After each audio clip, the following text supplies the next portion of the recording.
માં આપ સૌનું સ્વાગત છે. આજે આપણે ભણીશું ધોરણ 12 આર્ટ્સનો વિષય તત્વજ્ઞાન, એનું પ્રકરણ 3 અનુમાનના નિયમો. અગાઉના પ્રકરણ 1 અને પ્રકરણ 2ની લિંક આપણે ડિસ્ક્રિપ્શનમાં આપેલી છે, તો એને લિંક પર ક્લિક કરો અને અગાઉના ચેપ્ટર પણ તમે જોઈ શકો છો. સાથોસાથ અમારી ચેનલ લાઈક કરો, સબસ્ક્રાઈબ કરો અને શેર કરો. તો આજે આપણે ભણીશું અનુમાનના નિયમો. તો પ્રકરણની શરૂઆત થાય છે એ પહેલાં એક વાત કહી દઉં કે આ પ્રકરણ છે એ 12 માર્ક્સનું છે. બોર્ડની અંદર આની અંદરથી 12 માર્ક્સના પ્રશ્નો પૂછાય છે. પ્રકરણની શરૂઆત થાય છે અનુમાનની તાર્કિક સ્વીકાર્યના ધોરણોને તર્કશાસ્ત્રમાં અનુમાનના નિયમ તરીકે ઓળખવામાં આવે છે. અનુમાનની તાર્કિક સ્વીકાર્યના એટલે કે આપણે જે કંઈ પણ અનુમાન કર્યું છે, યા તો કોઈ પણ અનુમાન છે તો એને તાર્કિક રીતે સાત્ય છે કે અસત્ય એને જાણવા માટેના જે નિયમ છે એને અનુમાનના નિયમો તરીકે ઓળખવામાં આવે છે.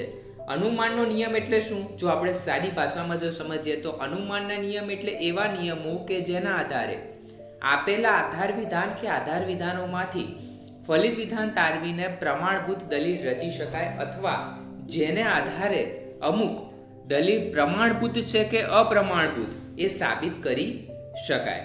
બરાબર. ત્યારબાદ અનુમાનના ટોટલ 8 નિયમ છે. નિષેધ, સમુચ્ચય, વિકલ્પન, એકશરતી, દ્વિશરતી ને લગતા અનુમાનના કેટલા નિયમ? 8. એટલે કે આ 5 ને લગતા 8 નિયમો છે. તો સૌ પ્રથમ આપણે 8 નિયમોને હંમેશા માટે યાદ રહી જાય આપણા માટે મગજની અંદર, એ રીતે આપણે તૈયાર કરવાના રહેશે. સૌથી પહેલા 8 નિયમોને તૈયાર કરી દેવાના છે આપણે ગુજરાતીમાં. બરાબર. તો પ્રથમ નિયમ આપણે જોઈએ. તો પ્રથમ નિયમ શું છે? પ્રથમ નિયમ છે કે પૂર્વાંગના સ્વીકાર પરથી ઉત્તરાંગના સ્વીકારને લગતો નિયમ. હાલ આપણે આ જ વસ્તુ યાદ રાખવાની છે, એની સમજૂતી આપણે હમણાં પછી આના પછી જોઈએ છીએ. ત્યારબાદ બીજા નંબર પર ઉત્તરાંગના નિષેધ પરથી પૂર્વાંગના નિષેધને લગતો નિયમ. ત્રીજા નંબર પર સોપાધિક સંવિધાનને લગતો નિયમ. ચોથા નંબર પર વૈકલ્પિક સંવિધાનને લગતો નિયમ. પાંચમા નંબર પર વિધિવાચક વિધાનુમાનને લગતો નિયમ. છઠ્ઠા નંબર પર સરળીકરણને લગતો નિયમ.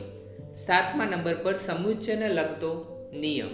અને આઠમા નંબર પર વૈકલ્પિક વૃદ્ધિને લગતો નિયમ. હવે આ 8 નિયમની સમજૂતી વારાફરતી આપણને આપેલી છે, જે ફક્ત સમજવા માટે છે. પુસ્તકમાં આપેલી છે, પુસ્તકનો જ એક ભાગ છે. તો આપણે એને એકવાર સમજવાની છે. કદાચ આપણે બોર્ડમાં એક પ્રશ્ન પૂછાય તો આપણે ઉત્તર આપી શકીએ. આપણે આને સમજી લઈએ એટલે તમને ખબર પડી જશે. બીજા 8 તમે વાંચશો એટલે તમને ખબર પડી જશે. તો સૌ પ્રથમ ભણીએ છીએ પૂર્વાંગના સ્વીકાર પરથી ઉત્તરાંગના સ્વીકારને લગતો નિયમ. તો આ નિયમના સૌથી પહેલા આ નિયમના કથક સમર્થન રૂપ દલીલના રૂપનું સત્યતા કોષ્ટક દલીલના રૂપનું પ્રામાણ્ય સંક્ષેપમાં નીચે આપેલ છે. તો પહેલા એનું કથન લખવાનું છે. કથન શું છે? પી શરતી ક્યુ અને બીજા નંબર પર પી એ બે વિધાનોમાં આપેલા હોય તો એમાંથી ક્યુ વિધાનને નિષ્પન્ન કરી શકાય છે. સમર્થન. પહેલું પી શરતી ક્યુ અને બીજું પી એ બે વિધાનો સત્ય હોય તો ક્યુ એ વિધાન પણ સત્ય હોય. કારણ કે જો પી શરતી ક્યુ એ સત્ય વિધાન સત્ય હોય અને તેનું પૂર્વાંગ પી પણ સત્ય હોય તો શરતી વિધાનના સત્યતા મૂલ્યના નિયમ પ્રમાણે તેનું ઉત્તરાંગ ક્યુ અસત્ય હોય જ શકે નહીં, અર્થાત તે સત્ય જ હોવું જોઈએ. હવે એનું રૂપ શું છે?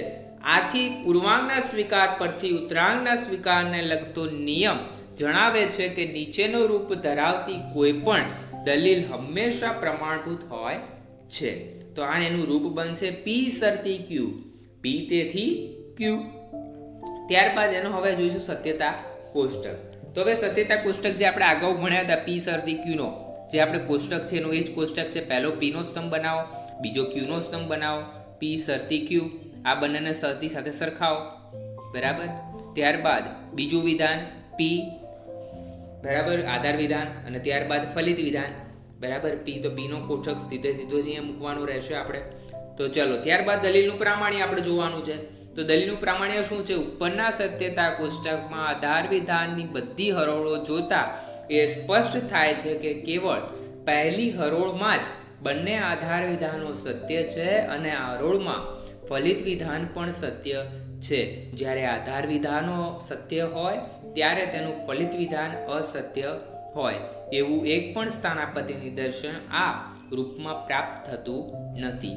આથી આ દલીલનું આ રૂપ પ્રમાણભૂત છે અને આ રૂપ દ્વારા વ્યક્ત થતો પૂર્વાંગના સ્વીકાર પરથી ઉત્તરાંગના સ્વીકારને લગતો નિયમ પ્રમાણભૂત સાબિત થાય છે.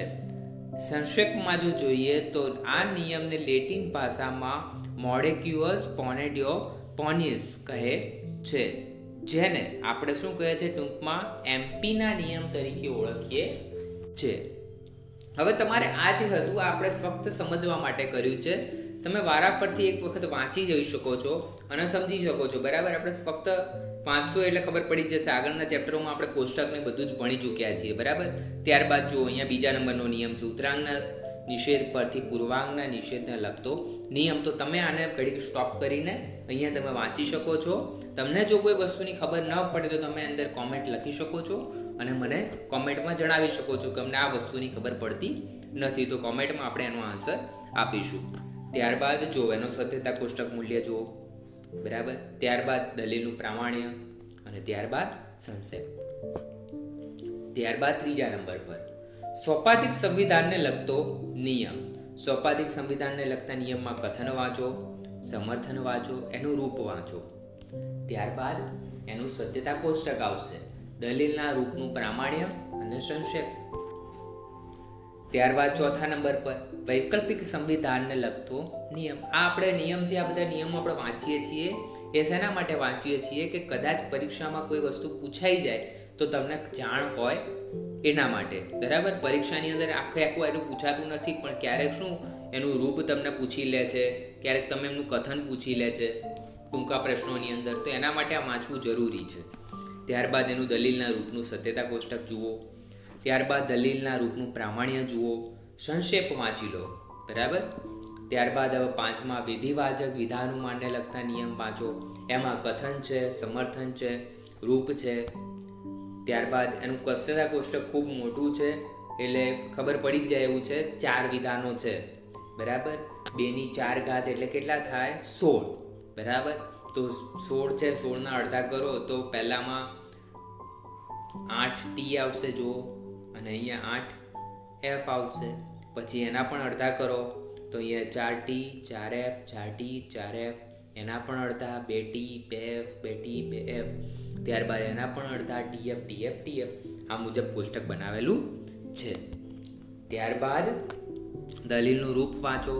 બરાબર, દલીલનું પ્રામાણ્ય શું કહે છે. અને ત્યારબાદ સંક્ષેપમાં જેને સીડીના નિયમ તરીકે ઓળખવામાં આવે છે.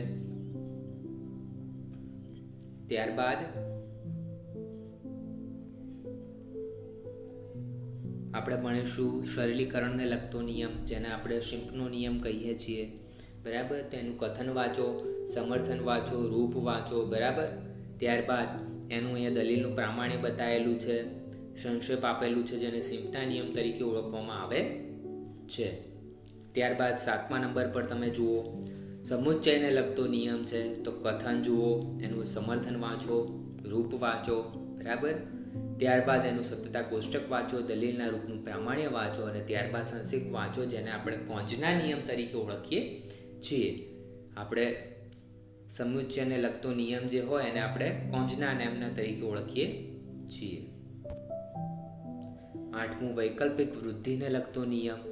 તો વૈકલ્પિક વૃદ્ધિને લગતા નિયમમાં તમે જુઓ એનું કથન વાંચો, સમર્થન વાંચો, રૂપ વાંચો અને ત્યારબાદ દલીલના રૂપનું પ્રામાણ્ય, સંક્ષેપકરણને એને આપણે એડના નિયમ તરીકે ઓળખીએ છીએ. અને ત્યારબાદ હવે આપણે આવે છે મહત્વની વસ્તુ. અહીંયાથી આપણું ચેપ્ટર શરૂ થાય છે. આ આપણે વાંચવા માટેની ઇન્ફોર્મેશન હતી. જે કોઈ વિદ્યાર્થી વધુ માહિતી એકઠી કરવા માંગતા હોય એ વ્યક્તિ આ વાંચી શકે છે. અને આ ચેપ્ટરનું જે કહીએ કે મહત્વનું હાર્ટ તરીકે જે કહીએ, હૃદય તરીકે, તો એ આ ભાગ છે. આ કોષ્ટક તમારે હંમેશા માટે આ ચેપ્ટરમાંથી યાદ રાખવા પડશે. આટલા નિયમ જો તમે યાદ રાખી લીધા તો તમને સમગ્ર ચેપ્ટરમાં ખબર પડી જશે. તો આ ચેપ્ટરમાં સૌથી પહેલાં અહીંયા શું છે? પહેલાં તો છે એક એમપીનો નિયમ છે. ફક્ત એમપીનો નિયમ યાદ કરો કે એમપીનો નિયમ એવો છે કે જ્યારે પી શરતી ક્યુ હોય ત્યારે પી આવે તેથી ક્યુ આવે. બરાબર, યાદ રહી જાય એવી જ વસ્તુ છે. પી શરતી ક્યુ, પી શરતી ક્યુ, પી તેથી ક્યુ. બીજા નંબર પર મોડિયસ એટલે કે જેને એમટીના નિયમ તરીકે ઓળખીએ છીએ. એમાં શું છે, જ્યારે પહેલું વિધાન સત્ય હોય, બીજું વિધાન અસત્ય હોય, બરાબર, એટલે કે બંને પી શરતી ક્યુ આપેલું હોય ત્યારે ક્યુ જે હોય એને નિષેધ કરવાનું, અને જ્યારે તેથી જે ફલિત વિધાન થાય એ પણ નિષેધ થાય, નિષેધ પી આવે. આ નિયમ છે. આ નિયમ તમારે કોઈ પણ રીતે તમે યાદ રાખી શકો છો. ત્યારબાદ એચએસનો નિયમ છે પી શરતી ક્યુ, ક્યુ શરતી આર, પી શરતી આર. ચોથા નંબર પર ડીએસનો નિયમ છે પી વિકલ્પન ક્યુ, તેથી નિષેધ ક્યુ, તેથી નિષેધ, તેથી પી. અથવા બીજો પણ એનો નિયમ છે પી વિકલ્પન ક્યુ, નિષેધ પી, તેથી ક્યુ. ત્યારબાદ પાંચમા નંબરનો નિયમ છે જેને આપણે કહીએ છીએ સીડીનો નિયમ. પી શરતી ક્યુ, આર શરતી એસ, પી વિકલ્પન આર, ક્યુ વિકલ્પન એસ થશે. અહીંયા એક થોડી નાની મિસ્ટેક છે. અહીંયા ક્યુ વિકલ્પન એસ આવશે, બરાબર. અહીંયા આર છે એની જગ્યાએ એસ આવશે. ત્યારબાદ છઠ્ઠા નંબર પર પી સમુચ્ચય ક્યુ, તેથી પી, પી સમુચ્ચય ક્યુ, તેથી ક્યુ. અહીંયા એક યાદ રાખી લેજો, આ ખાસ ભૂલતા નહીં. તમારી પુસ્તકમાં પણ આ જ આપેલું છે. આ પુસ્તકનો જ ભાગ છે, બરાબર. એટલે આ પુસ્તકના ભાગમાંથી ક્રોપ કરેલી વસ્તુ છે. એટલે અહીંયા ધ્યાન રાખજો કે અહીંયા જે છેલ્લે ક્યુ વિકલ્પન આર છે ત્યાં ક્યુ વિકલ્પન એસ કરવાનું રહેશે તમારે. ત્યારબાદ સાતમા નંબર પર કોંજનો નિયમ પી ક્યુ, તેથી પી સમુચ્ચય ક્યુ, અથવા પી ક્યુ, તેથી ક્યુ સમુચ્ચય પી. આઠમા નંબર પર છે એડનો નિયમ પી, તેથી પી વિકલ્પન ક્યુ. ચલો હવે એની થોડી વધુ સમજૂતી આપણે જોઈએ કે હવે આપણે જે નિયમો સમજ્યા હતા તો એ નિયમોનું કઈ રીતે આપણે ઉપયોગ કરવાનો છે. તો અહીંયા જો આપેલું છે કે પ્રમાણભૂત દલીલમાં ઉપર આપેલા વિવિધ રૂપોના કોઈપણ રૂપની સ્થાનાપત્તિ નિદર્શન દલીલ હંમેશા પ્રમાણભૂત હોય છે. આવી દલીલના પ્રામાણ્યની સાબિતી આપવા માટે આપણે માત્ર એટલું જ જણાવવાનું રહેશે કે એનું રૂપ અનુમાનના અમુક નિયમોને અનુસરે છે. એક વસ્તુ આપણે સમજ્યા હતા કે જે કાઉન્સ હોય, કાઉન્સને આપણે એક જ વિધાન ગણવાનું રહેશે. તો દાખલા તરીકે અહીંયા તમે પી મૂકી દો, અહીંયા તમે ક્યુ મૂકી દો, બરાબર. તો અહીંયા આપણે સમજી શકીએ છીએ કે પી શરતી ક્યુ અને અહીંયા એ સમુચ્ચય બી, આ બંને એક જ વિધાન આપણને દેખાય છે. તો હવે આપણે આને અહીંયા પી ધારી લઈએ, શરતી ક્યુ કરી દઈએ, બરાબર. તો અહીંયા જે આવશે, જે આ પી શરતી ક્યુ, તેથી પી અહીંયા આવે, બરાબર. પી શરતી ક્યુ માટે આપણે અહીંયા પી વિધાન મૂકેલું છે, અહીંયા ક્યુ મૂકેલું છે, તેથી પી આવશે. અને અહીંયા શું આપણને આપ્યું, તેથી પી સમુચ્ચય બી, તેથી ક્યુ. તો આપણે અહીંયા જોઈ શકીએ છીએ કે ઉપરની દલીલ પ્રમાણભૂત છે એમ સાબિત થાય છે, કારણ કે શું છે, એમપીનો નિયમ છે આ રહ્યો, બરાબર. તો આ દલીલ છે એમપીના નિયમને સ્વીકારે છે, તેથી આપણે સાબિત થાય છે કે આ દલીલ પ્રમાણભૂત છે. ત્યારબાદ એ જ રીતનું અહીંયા પણ છે, એચએસના નિયમને અનુસરે છે. તો એચએસનો નિયમ શું છે, પી શરતી ક્યુ, ક્યુ શરતી આર અને પી શરતી આર. તો અહીંયા તમે જોઈ શકો છો આ વિધાનને આપણે અહીંયા પી મૂકી દઈએ, અહીંયા ક્યુ મૂકી દઈએ, અહીંયા જે છે એના ક્યુ આવે તો અહીંયા આપણને આર મૂકેલો છે. ત્યારબાદ આને આપણે કરી દઈએ એ વિકલ્પન બી છે તો એને પી, અને અહીંયા જે સમુચ્ચય કે છે તો એને આર. તો આપણે અહીંયા સાબિત થાય છે કે આ દલીલ છે કયા નિયમને અનુસરે છે, એચએસના નિયમને અનુસરે છે. ત્યારબાદ આપણે જોયું કે જો અમુક પ્રમાણભૂત દલીલનું રૂપ સ્પષ્ટ રીતે અનુમાનના અમુક એક નિયમને અનુસરતું હોય તો અનુમાનનો એ નિયમ ટાંકીને આપણે આપેલી દલીલ પ્રમાણભૂત છે એમ સાબિત કરી શકાય છે. પરંતુ જો અમુક પ્રમાણભૂત દલીલનું રૂપ અનુમાનના કોઈ એક નિયમને અનુસરતું ન હોય તો એ દલીલ પ્રમાણભૂત છે એમ સાબિત કરવા માટે આપણે રૂપલક્ષી સાબિતીની રચના કરવી પડે. તો હવે આ રૂપલક્ષી સાબિતીની રચના શું છે? તો રૂપલક્ષી સાબિતીની રચના ખૂબ જ સરળ છે. તો અહીંયા આપણે જોઈ શકીએ છીએ. જો આ રૂપલક્ષી સાબિતીની રચના છે. રચનાની અંદર એક જ વસ્તુ આપેલી છે કે જે આપણું અહીંયા દલીલ હતી, બરાબર. આ દલીલ આપણે જુઓ, પી સમુચ્ચય ક્યુ કૌંસની અંદર છે શરતી નિષેધ આર, ડી વિકલ્પન કૌંસમાં પી સમુચ્ચય બી, ત્યારબાદ ડી શરતી આર, પી સમુચ્ચય ક્યુ, તેથી પી. તો હવે આ જે રહ્યું, આ ખાલી એ જે રહ્યું એને અહીંયા સાઈડમાં છેલ્લું જે આધાર વિધાન રહ્યું ત્યાં કાઉન્સ કરીને જો અહીંયા આ રીતે હશે તો અહીંયા નંબર લખી દેશે 1 2 3 4. તો અહીંયા જે આ રહ્યું આધાર વિધાન માટે આપણે પી વાપરવાનું, બરાબર. પી પી પી 4 આધાર વિધાન છે તો 4 પી આવી ગયા. ત્યારબાદ એ છે તો એને અહીંયા ડેશ કરીને અહીંયા એ. આપણે ફલિત વિધાન તરીકે એને સાબિત કરવાનું છે અનુમાનના નિયમો લગાવીને, બરાબર. અહીંયા જુઓ, હવે અનુમાનના નિયમો કઈ રીતે લાગશે તો તમે જુઓ, અહીંયા આ 5મા નંબરનું નિષેધ આર છે, નિષેધ આર જે છે, બરાબર. તો એ કઈ રીતે થયું કે પહેલું અને ચોથું એમપીના નિયમ મુજબ. એમપીનો નિયમ શું છે? એમપીનો નિયમ છે, એમપીના નિયમ મુજબ જો પી શરતી ક્યુ, પી તેથી ક્યુ. તો પી શરતી ક્યુ, બરાબર. તો અહીંયા જુઓ, પહેલા વિધાનમાં આ કાઉન્સ છે એને આપણે પી ધારી લઈએ, નિષેધ આરને ક્યુ ધારી લઈએ, બરાબર. ત્યારબાદ ચોથા નંબર પર જુઓ, નિષેધ પી સમુચ્ચય ક્યુ આપેલું છે. જુઓ, નિષેધ નથી પણ પી સમુચ્ચય ક્યુ આપેલું છે. તો આ પી જ આપણને અહીંયા લખી એકા એના ઉપર.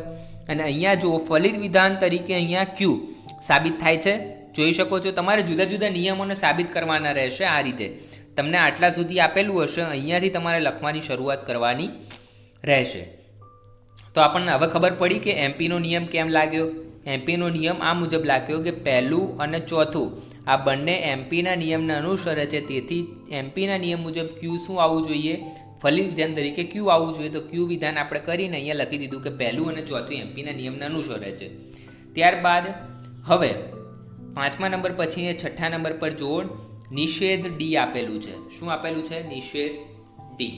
તો નિષેધ ડી કઈ રીતે ફલિત થાય છે? ત્રીજું અને 5મું. ત્રીજું જુઓ, ડી શરતી ક્યુ. તો હવે આપણે જુઓ, પી શરતી ક્યુ, બરાબર. એમટીનો નિયમ જોજો, તેથી નિષેધ ક્યુ, તેથી નિષેધ પી. ખબર છે ને? આ તો આપણને નિયમ, બરાબર. તો હવે અહીંયા જુઓ, ત્રીજા નંબર પર, ત્રીજાને આપણે ડીને અહીંયા પી ધારી લઈએ અને અહીંયા ક્યુ ધારી લઈએ.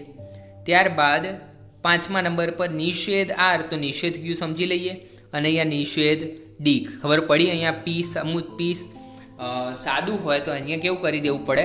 નિષેધ કરી દેવું પડે એમટીના નિયમ મુજબ. ઓકે, અહીંયા ખબર પડી. ત્યારબાદ હવે 7મા નંબર પર જઈએ છીએ. 7મા નંબરનો નિયમ શું છે? પી સમુચ્ચય બી, બરાબર. પી એ સમુચ્ચય બી, સોરી મારી મિસ્ટેક થઈ ગઈ, એ સમુચ્ચય બી. તો એ સમુચ્ચય બી મુજબ આપણે અહીંયા લગાવ્યું છે બીજો અને છઠ્ઠો નિયમ ડીએસના નિયમ મુજબ અનુસરે છે. તો ડીએસનો નિયમ શું છે? ડીએસનો નિયમ કોઈ બોલશે?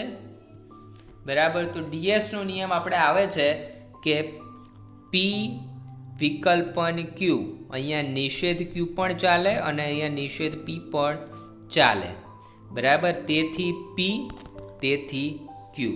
આ થઈ ગયો ડીએસનો નિયમ. તો જુઓ, એ સમુચ્ચય બી, તો અહીંયા પહેલું જુઓ, અહીંયા બીજો નિયમ અને છઠ્ઠો નિયમ. આપણે અહીંયા આંક આપેલા છે ને, આંક તમને પહેલાં નહીં આપેલો, આ સમજવા માટે ઉદાહરણ છે. તો આની અંદર તમને આપેલા છે બીજો અને છઠ્ઠો નિયમ. તમે જુઓ, પી વિકલ્પન ક્યુ, અહીંયા આને પી સમજી લો અને અહીંયા ક્યુ સમજી લો.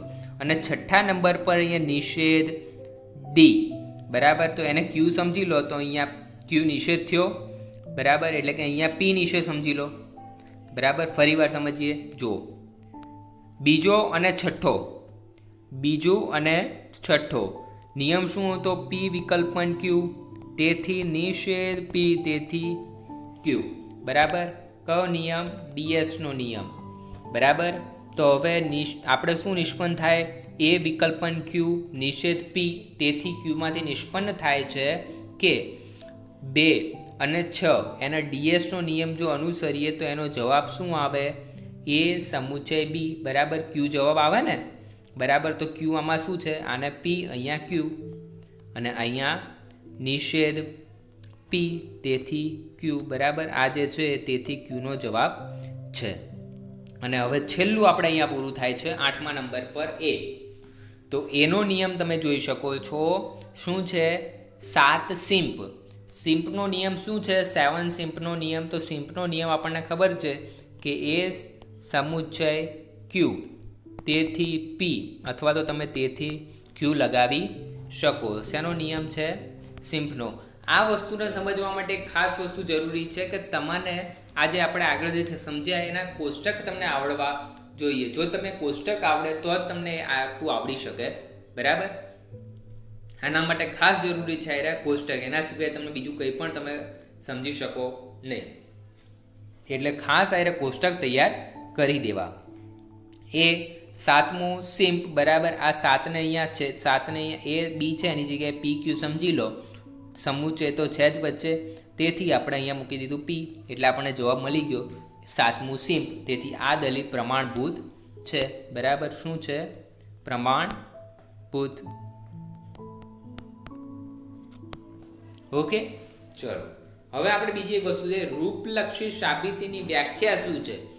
રૂપલક્ષી સાબિતી એટલે આપેલી અમુક દલીલ પ્રમાણભૂત છે એમ સાબિત કરવા માટે રજૂ કરવામાં આવેલો વિધાનોનો એક એવો અનુક્રમ કે જેમાંનું પ્રત્યેક વિધાન કાં તો આપેલી દલીલનું પ્રમાણ આધાર વિધાન હોય અથવા આપેલી દલીલના આધાર વિધાન કે આધાર વિધાનોમાંથી અનુમાનના એક કે વધુ નિયમોને આધારે નિષ્પન્ન થયેલું હોય છે. અને છેલ્લું વિધાન એ આપેલી દલીલનું ફલિત વિધાન હોય છે બરાબર. સૌથી સરળમાં સરળ વ્યાખ્યા છે, પ્રત્યેક વિધાનમાં કાં તો આપેલી દલીલ આધાર વિધાન હોય અથવા દલીલનું આધાર વિધાન કે આધાર વિધાનોમાંથી એક કે તેથી વધુ દલીલોમાંથી નિષ્પન્ન થયેલું હોય, અનુમાનમાંથી નિષ્પન્ન થયેલા આધાર વિધાનો હોય અને છેલ્લું વિધાન હોય ફલિત વિધાન હોય. ચલો ત્યારબાદ આપણે ભણીશું 3.1. તમને પુસ્તકમાં આપેલું છે મનોયત્ન. તો એ મનોયત્ન 3.1નું તમે જુઓ તો 3.1માં તમને પહેલું આપેલું છે શું?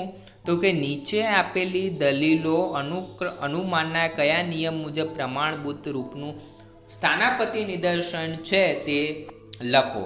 જુઓ તો પહેલું આપણે અહીંયા સમજીએ કે આ આર સમુચ્ચય એસ અને પી જે સમુચ્ચય કે. તો આ બધા માટે આપણે અલગ અલગ મૂકી શકીએ. અહીંયા પી મૂકી દઈએ, ક્યુ મૂકી શકીએ. હા, કેમ ના મૂકી શકીએ? તો અહીંયા સમજી લો, પી વચ્ચે સંયોજક તો એનું એ જ રાખવાનું બરાબર. જુઓ અહીંયા કરી દો શરતી ક્યુ બરાબર.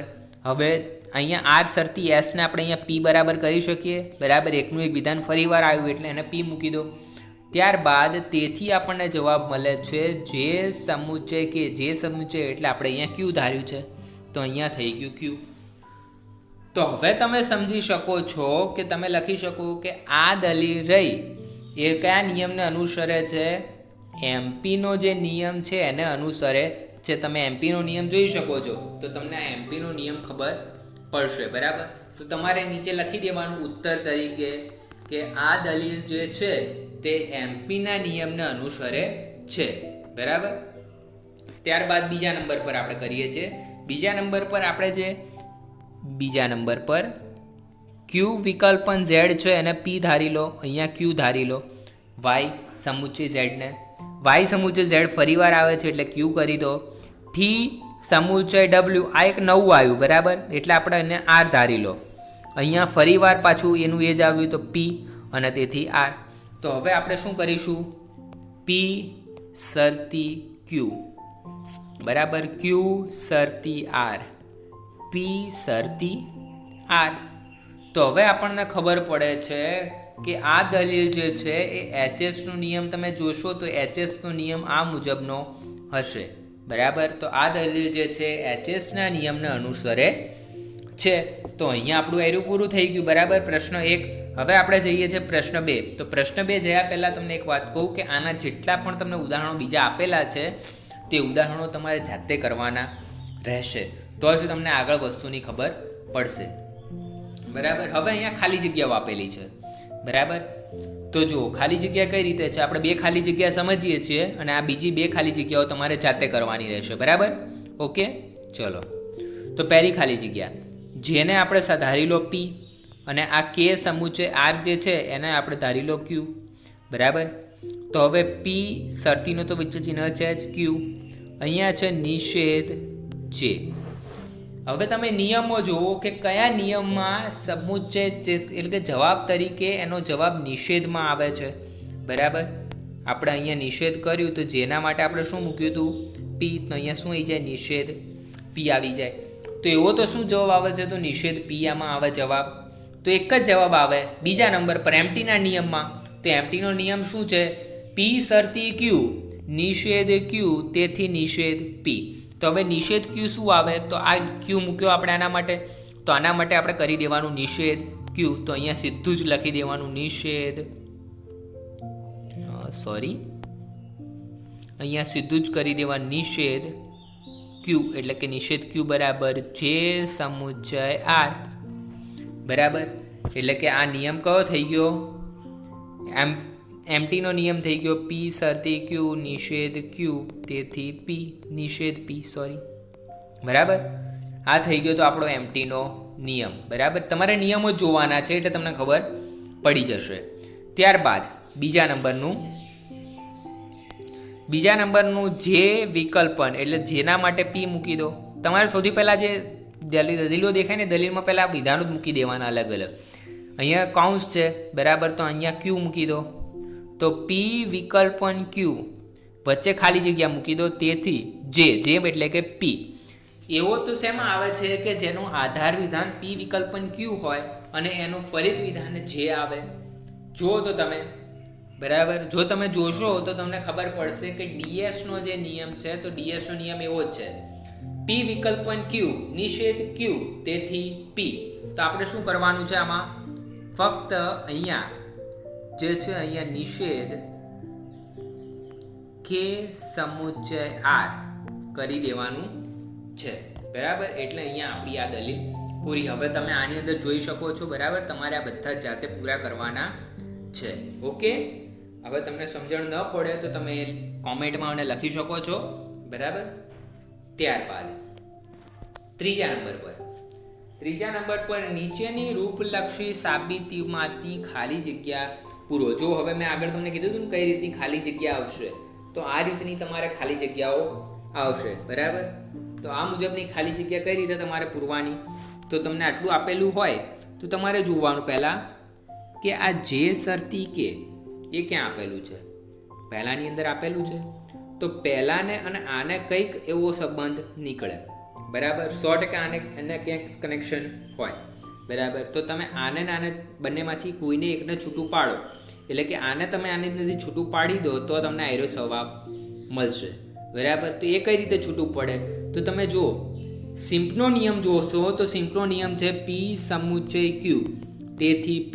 તો તમે જોઈ શકો છો આને P મૂકો, અહીંયા Q મૂકો, તો અહીંયા શું જવાબ મળે, P જવાબ મળે. તો હા, જવાબ મળે. તો તમે અહીંયા તમે શું મૂકી શકો છો, પહેલું કે પહેલાને તમે સિમ્પ. બરાબર. અહીંયા થોડું અક્ષર સારા નથી આવતા, છતાં પણ આપણે પ્રયત્ન કરીએ.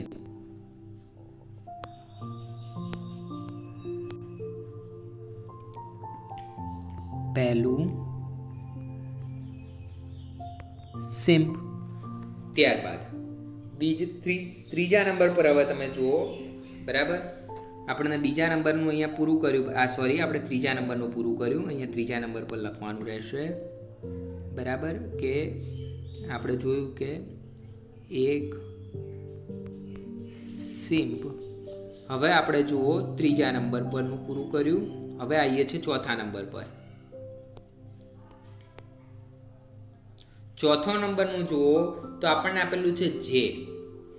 તો હવે જે કેમનું નિષ્પન્ન કરી શકાય, તો જુઓ આ બીજા નંબરને તમે સિમ્પનો નિયમ લગાવો, P સમુચ્ચય Q. બરાબર. તમને ખબર જ છે નિયમ.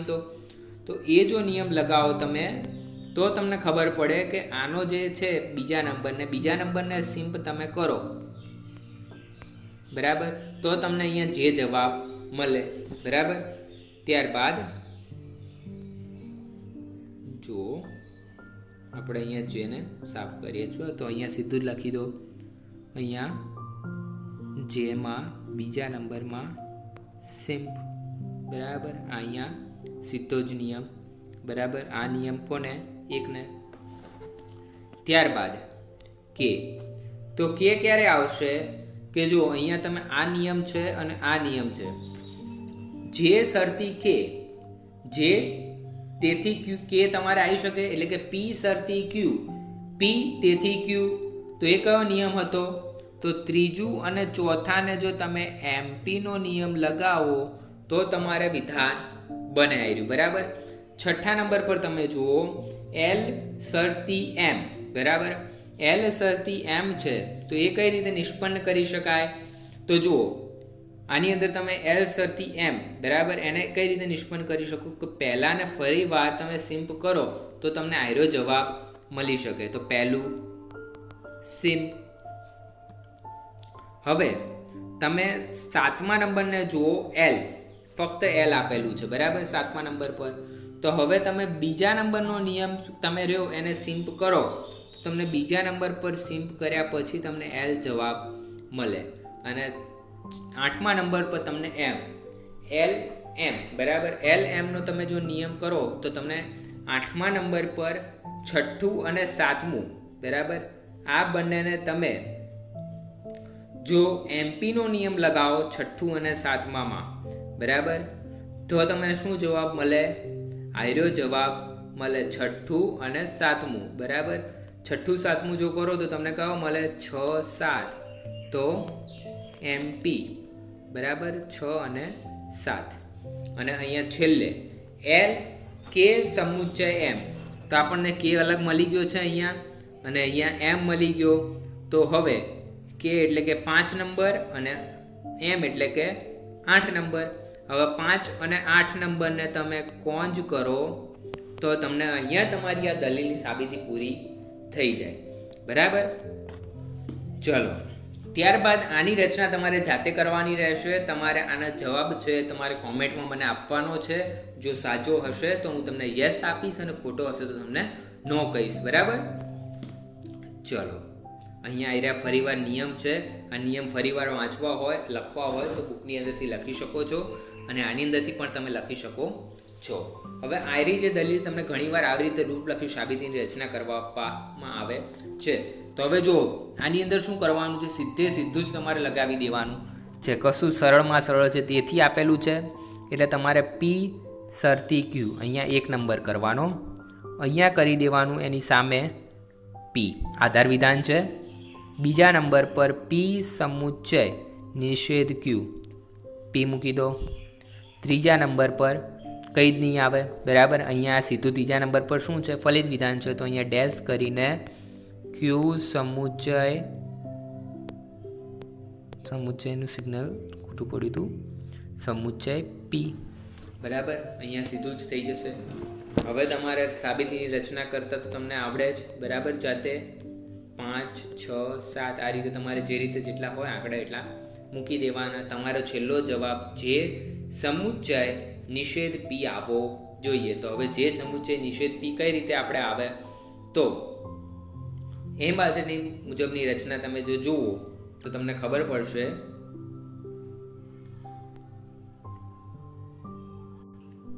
અહીંયા ફરી વખત આપણે રૂપલક્ષી સાબિતીની રચનાની રજૂઆત કરવી પડશે. તો ફરી વખત કરીએ છીએ. ફરી વખત અહીંયા ધ્યાન આપજો કઈ રીતે રચના કરી હતી. તો રચના કઈ રીતે કરી હતી?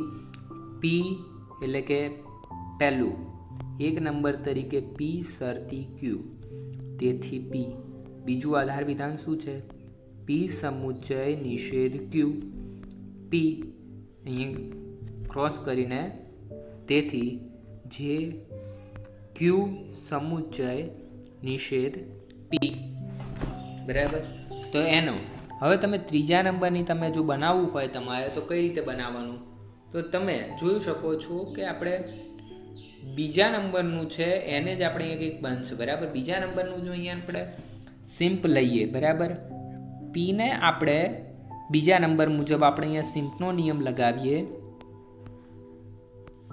બરાબર, તો આપણને પી જવાબ મળે. ચોથા નંબર પર એ જ રીતે આપણે ક્યુ જવાબ લઈએ. તો ક્યુ કઈ રીતે? પહેલું અને ત્રીજું આ બંનેને આપણે એમપીનો નિયમ લગાવીએ, બરાબર, તો આપણને શું જવાબ મળશે? ક્યુ. પાંચમા નંબર પર નિષેધ ક્યુ. નિષેધ ક્યુ કઈ રીતે? તો નિષેધ ક્યુ પાંચમા નંબર પર બીજા નંબરને સિમ્પ કરો તો મળે. છઠ્ઠા નંબર પર તમે જુઓ, છઠ્ઠા નંબર પર તમે નિષેધ પી કરો. નિષેધ પી કઈ રીતે?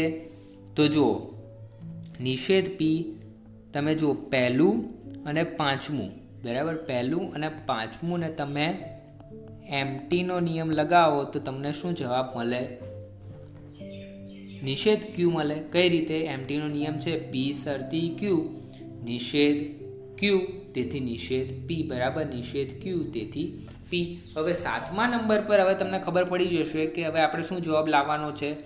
ક્યુ સમુચ્ચય નિષેધ પી જવાબ લાવવાનો છે. તો એ જવાબ આવી શકે ખરો કોઈ નિયમ લગાવવાથી? તો તમને આપણને જો અહીંયા ક્યુ પણ મળી ગયું છે, નિષેધ ક્યુ પણ મળી ગયું છે. આ બંનેને આપણે જોડી દઈએ તો સાતમા નંબર પર ક્યુ સમુચ્ચય નિષેધ પી. હવે તમે પૂછશો કયા નિયમ મુજબ? તો આની અંદર લાગશે ચોથું અને છઠ્ઠું કોંજના નિયમ મુજબ. ઓકે, તો આ મુજબ તમને ખબર પડી જવી જોઈએ હવે, બરાબર. હવે તમારે જાતે અહીંયા આધાર વિધાનો બનાવવાના રહેશે અને આ ફલિત વિધાનો બનાવવાના રહેશે. ઓકે, આ સાથે આપણે કરીએ છીએ બીજો, બરાબર. આ પ્રશ્ન તમારે જાતે કરવાનો છે પ્રયત્ન. તમને ખબર ન પડે તો તમે કોમેન્ટની અંદર અમને જણાવી શકો છો. આ સાથે અહીંયા આપણું ચેપ્ટર પૂરું થાય છે.